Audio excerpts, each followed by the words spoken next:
simply return to me the final item I need to complete my plans, and you will have both the Omnitrix and the boy to do with what you will.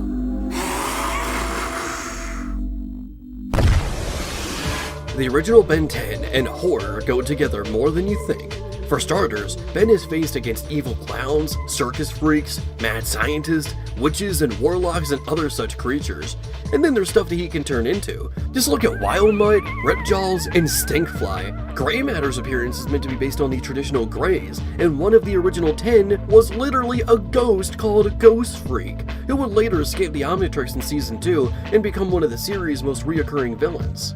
In Season 3, Ghostfreak comes back from the dead, thanks to the help of an alien werewolf, mummy, and a Frankenstein's monster named Viktor. Ben would get new forms based on these three, but they were only used once in the original series. Okay, the mummy had an extra cameo, but that's it. Oh, and notice how I called him the Mummy and not his name? Well, that's because at first they didn't even have names. In fact, when they made toys based on these transformations, they just called them Benwolf, Benmummy, and Benviktor. Thankfully in Omniverse, they actually let these guys make more appearances and gave them official names.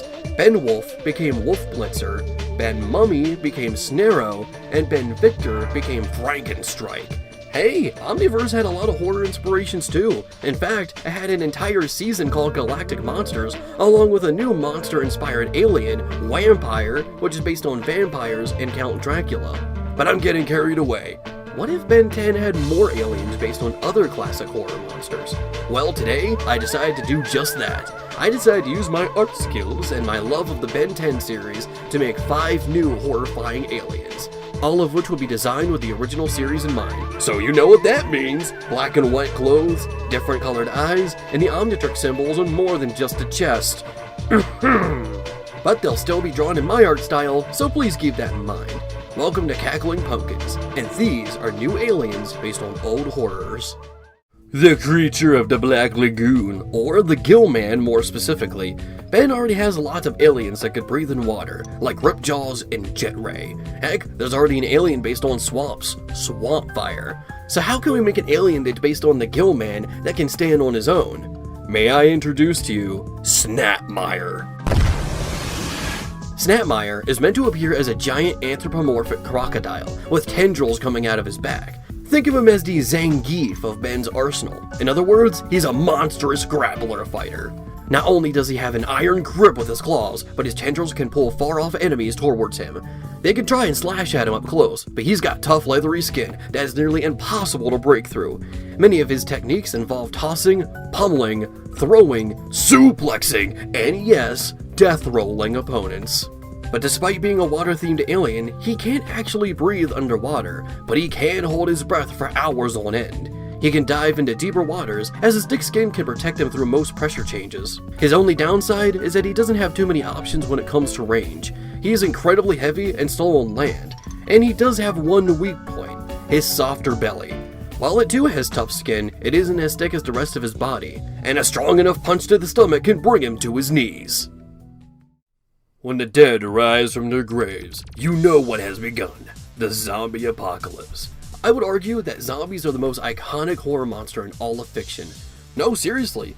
Name some movies, video games, or even cartoons that have used zombies, or at least made their own equivalent to the undead, whether they be the result of science gone wrong, parasites, or simply hell running out of room. Fun fact, Ben technically already has a zombie alien. In 2020, Tom Perkins, a character designer for the original series, made Brain Drain as a favor for Derek J. Wyatt. It was cool seeing both Tom and Derek create new aliens, despite the original continuity ending 6 years prior. Tom even finally gave us designs for the aliens that were only mentioned in Ken 10, like Snake Pit and Shellhead. But enough gushing over my inspirations. Here is Acid Pits. Funnily enough, while Acid Pit's main inspiration was to make a zombie alien, his power and his name was inspired by another classic horror, Night on Haunted Hill, a movie where a few people spend the night at a millionaire's house hoping to get a bit of his money. In that movie, there's an acid pit, which they will not shut the fuck up about. Acid Pits is merely the kind of immature play on words Ben would probably come up with. Acid Pits is a zombie-esque alien that has an endless supply of acid he could shoot from the palms of his hands and the exposed hole under his ribcage. But while his acid is nearly infinite, there is one restriction. Acid Pit's body is not completely invulnerable to the acid he produces. The more he uses, the more he burns his own body. And the more he burns his own body, the more pain makes him lose control. Do it too much, and he'll really become a mindless zombie. This state isn't permanent, but if he isn't careful, he can end up hurting an innocent person or someone he cares about. His body is also quite frail, but attacks from the opponent won't be the reason he loses his mind. Usually. He doesn't have legs, so he primarily crawls on the ground like a zombie that had his legs shot off. Acid Pits does have the power to be one of Ben's strongest aliens, but he's got too much holding him back. Do not misunderstand, he is very much a useful transformation, and a strong force to be reckoned with. But let's just say, his limitations keep him from being on an alien like Atomix's level. My personal favorite classic horror monster is the Blob. A gelatinous creature from outer space that feeds on nearly everything around it and grows in size as a result. Why do I like them so much? Because I like goop. Is that so much of a crime? So of course, here's Digestion. Digestion's appearance is meant to be a hybrid between the 80s rendition of the Blob and Gluto from Secret of the Omnitrix. Digestion can change his shape and slowly slither around the battlefield. He may not be the fastest, but he can become the biggest. By eating physical matter, Digestion can grow in mass. Similar to Plant Apocalypse, an alien that has only appeared in bumpers for Cartoon Network Latin America. Made to promote a marathon called Ben 10 Total Access. But back on topic, he also has the ability to shoot pieces of himself as projectiles. But by doing so, he reduces in size, so he has to replenish his mass by finding other forms of matter to digest. He can also change his density at will, going from a gelatinous blob to a solid crystallized form that is nearly indestructible. He can even change the density of bits he's already shot out remotely. Digestion is an absolute monster of an alien. If only he wasn't so ridiculously slow. While not as popular as, let's say, Dracula or the Wolfman, the Invisible Man is still a major face in the horror genre, but Ben already has many aliens that can either turn invisible or at least have some kind of cloaking ability. Some include Ghostfreak, Big Chill, and Chem Alien, which by the way is the dumbest name you could have thought of, so giving an alien invisibility seems kind of derivative. So that's why I made Optical. Optical's appearance is meant to be a mix between a gecko and a detective. It may seem weird that this guy has a jacket, but that's not a jacket, that's his skin. Optical can use his cloak to blend in almost any environment with ease. He can also climb on walls like Spider-Man, change his temperature so he isn't detectable by infrared vision or a Wolfmancer's keen senses. The only way you can detect him is through sound or smell.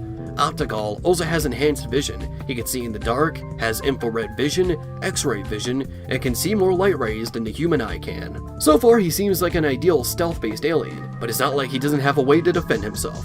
By touching his exposed brain, he can use his shadow as a JoJo Bizarre Adventures-like puppet.